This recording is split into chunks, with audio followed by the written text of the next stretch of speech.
Hello, and welcome to another episode of Nature in the Movies, a Nature with You series. This week, Jackson and I chat about environmental themes in Princess Mononoke, which was written and directed by Hayao Miyazaki and produced by Toshio Suzuki. Ashitaka, a prince of the disappearing Emishi people, is cursed by a demonized boar god and must journey to the west to find a cure. Along the way, he encounters San, a young human woman fighting to protect the forest, and Lady Eboshi, who is trying to destroy it. Ashitaka must find a way to bring balance to this conflict. Disclaimer, there will be spoilers about this movie. Enjoy the episode.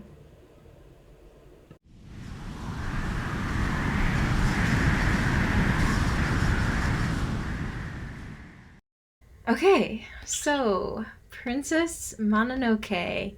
I cannot believe it took me this long to even know that this existed, honestly. I feel like, Yeah, it's a classic. yeah, Hayao Miyazaki. Yes, him. I have loved all of the movies that I've watched from him so far. Yeah, he's great. Yeah, and they all seem to have environmental themes because they all are about spirituality and connecting to nature and stuff. I loved that.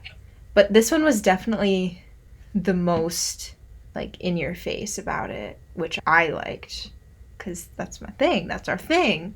But yeah, it started off strong with the big demon coming out of the forest, Right. and honestly got me thinking about what it was all representing so early on into the whole movie. I was just like, I hope we learn more about how this boar got covered in whatever that was, those worm things were supposed to be. But yeah, I really liked the main character, Ashitaka. Yes, I did too. I think that really helped just get into the story. I think early on he's a great character, and you can tell that he's gonna do what's right because from the beginning. And I think at the beginning I was honestly like, oh, I hope the environmental themes stand out a little bit more as we get into it, and they totally did. Right, yeah. And I think his relationship with San and their juxtaposition there is a really big part of what makes that stand out. Looking at how she pretty much embodies nature and how he embodies industrialism, and then the way that they grow together and learn from each other.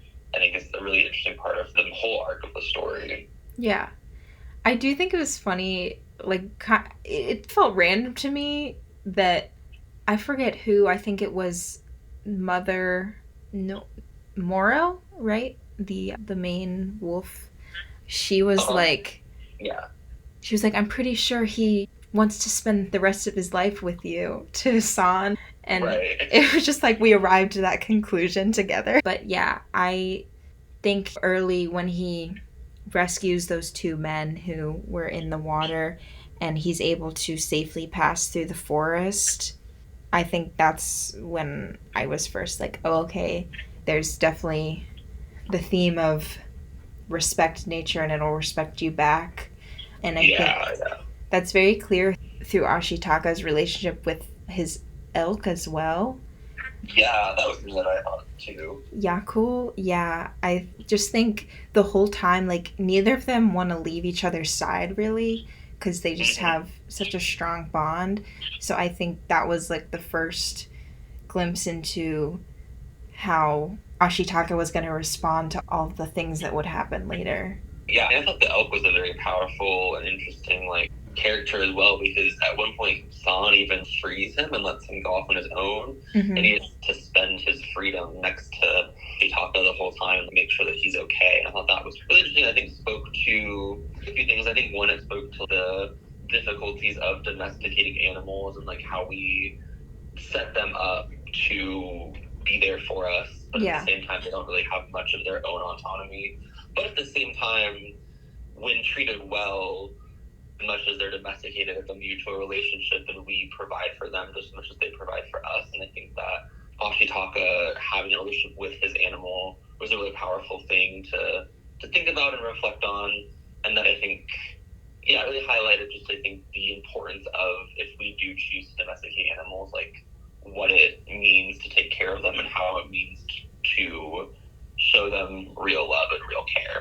Yeah, definitely. And even when San, like the other wolves, ask her if they could eat Yaku, and she's no. So even she respects the relationship between those two, and even though like it would, I don't know, her brothers, those wolves, they were hungry or whatever. She's this is outside of like the whole circle of life. Like they have a special relationship.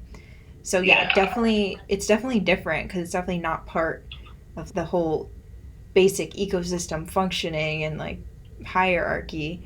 It's different, and that's what we do with our animals.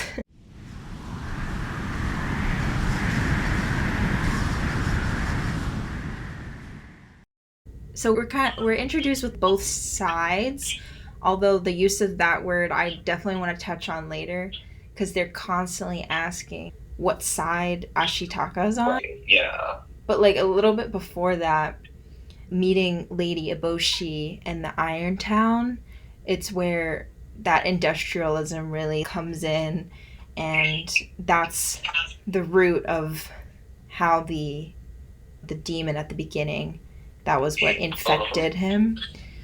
I think a lot of what we see around the Iron Town, first I thought it was interesting that Lady Eboshi hired groups of people who otherwise would have had different jobs or maybe not been able to get a job, like the people with leprosy and then all the women from the brothels. So that was interesting because it was also like good but then exploitative on some cases. So I know that's not really related to the environment, but I just thought that was interesting and I caught that. I didn't know if you have any thoughts about that.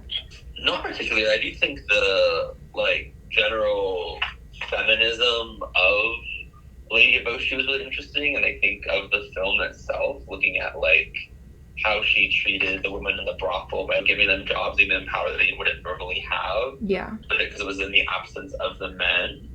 But I think too, on the flip side of that, the way that she treated Song was almost like an anti-feminism of like, because she was wild, because she was friendly with nature and all of that stuff. The levels of ecofeminism were interesting, and seeing the ways that women were both degraded, but also like with their relationship with nature, and the way that Lady Eboshi ushered that in by being the main kind of antagonist and kind of the main person driving this war of sides that you're talking about. Yeah, that's so true. Because in reality, usually the people who are extracting the Earth's resources and manipulating the environment are usually men. I guess power to her for figuring out. Way. Yeah, but I think it was interesting though, because I think since her main foil was also a woman, and the way that she treated San, yeah, I think was fascinating. Just the fact that San was this like Neanderthal wild woman that lived in the woods and everything, when in reality she was just another woman that was making sense of the world through nature. Yeah. So. Yeah, that's true. And women are, to a certain point, not as much now, told to act politely and with respect and manners and all these things. So that definitely, San was definitely the opposite of that, just doing what she felt was right in the way that she was raised, and she just happened to be raised by wolves. Yeah, I think you're right. There were some strong women characters in this, which was surprising for when this came out, which I think was like 1998. Yeah. That yeah.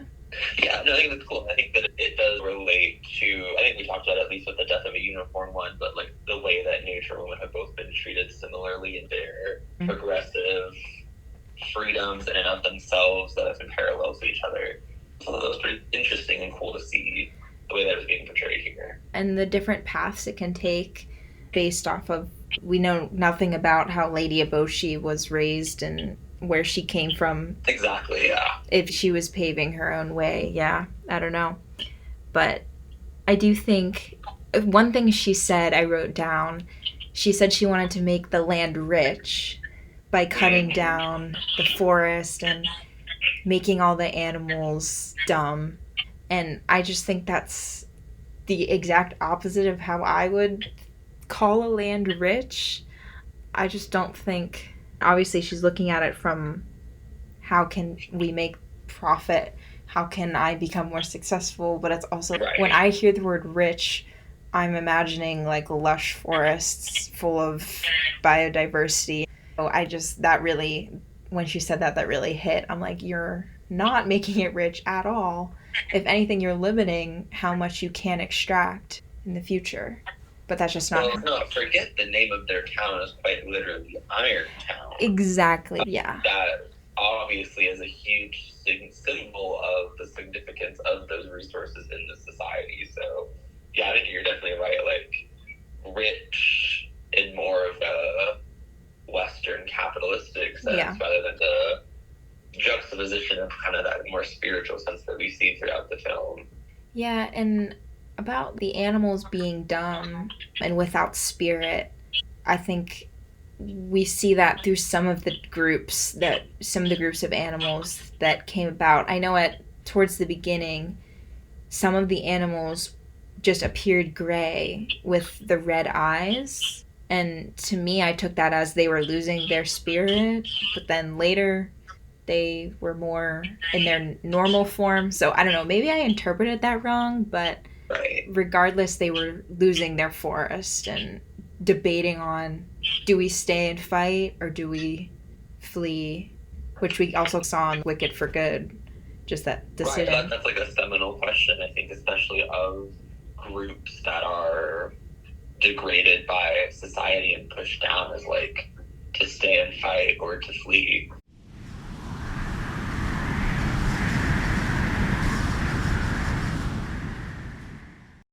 And a little back to what I talked about before about like Ashitaka being on a side. I really liked that he wasn't on anybody's side. Just me too, yeah. He just wanted peace between nature and the humans.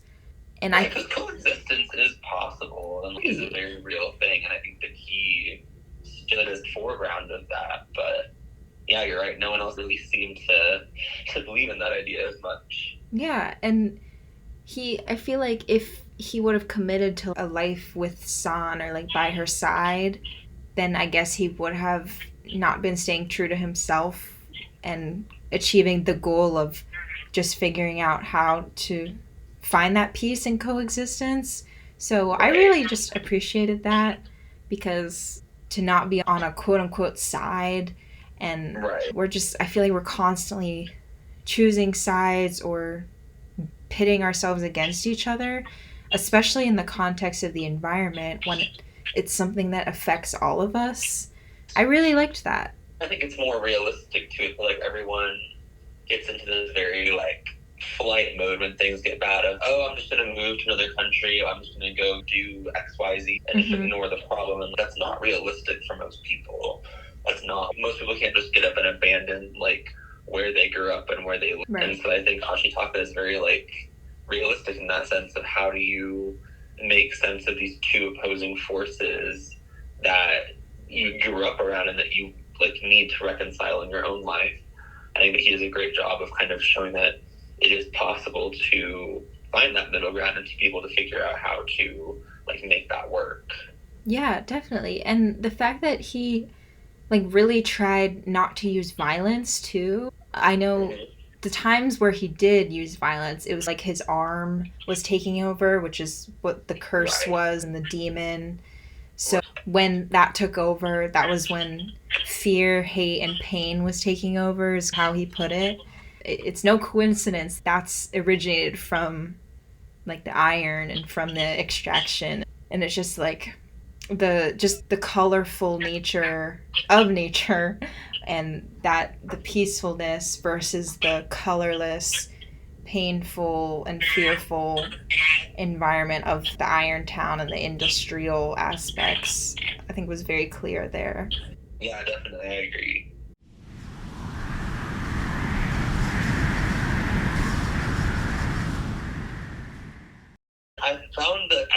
kind of beautiful. But I felt like the end, maybe like the climax more, like 20 minutes towards the end, was a very kind of like powerful metaphor for poaching, and maybe that's wasn't what it was going for per se, but they behead the wolf and then try to take the like head with them. Yeah. I thought it was really interesting because like you immediately see like they're running away with this thing that they think is going to make them rich and great and all of this stuff. And you see the forest like dive into this really dark and like mystical and horrible spiritual essence almost. I think it's interesting how you really see like poaching one animal, or I guess that they were doing multiple at this point, but just taking out one thing from an environment, from an ecosystem, can have such a dire impact on the rest of the situation and the rest of the environment. But I thought it was really just so fascinating the way that they made it. Like, it felt dark in the room that I was in watching this, just from seeing how much the colors changed and how the music was changing, thinking about how just changing that one wolf, even though you had the boars that were going up against him, and he wasn't necessarily like the most popular wolf in the squad, but killing him and taking part of him with them, I think was the biggest part, is that they took the head with them. That was really what caused such a devastation to the land. And then once it was returned, you saw how everything came back alive and became more fruitful. I don't know, that seemed really interesting to me, and just a very interesting kind of metaphor that kind of extracted into real life. And it was like all of the other characters who were watching this, they understood that it was going to shit. Everything was like, nothing was normal. It didn't feel right. And it took the guys being fully surrounded with no other option to finally give up. And I just thought that was so crazy, but realistic too, because it's like there are impacts of climate change and other environmental issues. Like, we can see the consequences of our actions like staring right into our face, yet we still choose to let the greed take over and just work towards profit. And I don't know, to the point where, are we at a point where we can turn it around? Like, it was just very powerful. Yeah. And I agree, the music did a great job of totally switching gears and like really making me like, oh my gosh, this is what's happening right now. I love the music throughout the movie too. I think it was very beautiful and one of the highlights for me, and especially like the end was on this like piano driven part, and I think it was just a kind of a beautiful addition to the whole film, and to really make the film seem real and its connection with nature seem real. Yeah, definitely. Like, whenever they were in the forest and stuff, like there were like playful sounds, and it was just so magical. I love a good magical forest moment in a movie.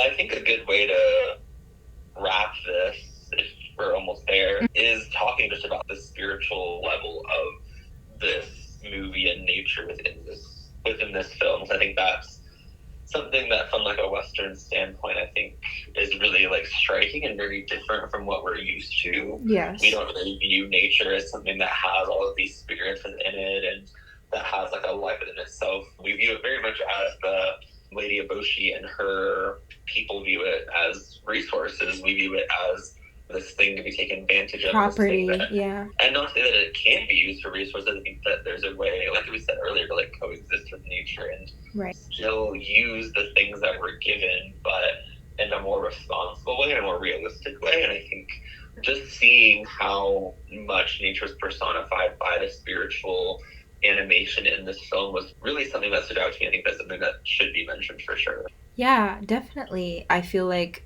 a lot of the religious aspects of our culture aren't even really related to nature.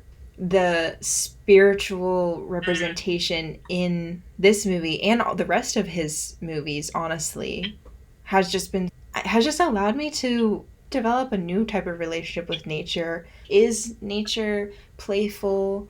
In My Neighbor Totoro, like, those creatures are just so fun, and they let the kids like really connect, versus this one where it's there's a lot of respect towards it. And I don't know, just the fact that those wolves chose to raise San instead of just eat her or whatnot, like the forgiving aspect.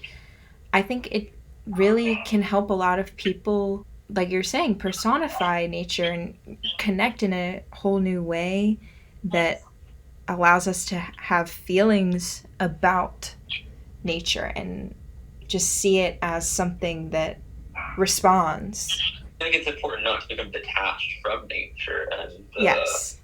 the beauty and the life that it gives us. Ultimately, is like living things, like we talk about animals and plants and all this stuff that impacts the world that we live in. And I think that it's important not to let ourselves shy too much away, like people of Irontown had, and view it only as this thing that we can use for our advantage, but rather it's something that we use, but we also have a relationship with. Almost, we talked about the domesticated animals thing and then get elk and everything. And I think that's the perfect coexistence metaphor of the movie, of how Kitaka and his elk had lived together and had learned to love each other and work with each other. And even though it started maybe as he was using the elk for his own good, it grew into something more mutual and sustained itself that way. And that's something that we should really be striving for in our world. Yeah. And even when the forest spirit was killed, like the head was cut off, while I was watching it, I was like, there's no way this forest spirit like can't prevent this from happening, but allowed it to happen. Because you could see, like, with the one rifle that Lady Eboshi had, there's plants started sprouting from it to try to stop her from shooting the forest spirit, but then it still eventually happened. So it just got me thinking of, like, the spirit was so wise and hopefully trying to teach a more term lesson by allowing itself to go through that. Exactly. So that maybe humans could learn, and maybe they did, but we don't know. But yeah, it was very interesting, and how it was literally like a plague being spread if you touched. Such a vivid and like interesting scene, and I think that's like the beauty of animation too, of doing that and not having it look like tacky or weird. Right? Yeah. I think that it was very beautiful how it was portrayed, even though it was something that was dark and bad. Yes. And it was like water was the only thing that could help slow it down. So it was like you're still being protected by nature while nature is coming for you. It was interesting. Exactly.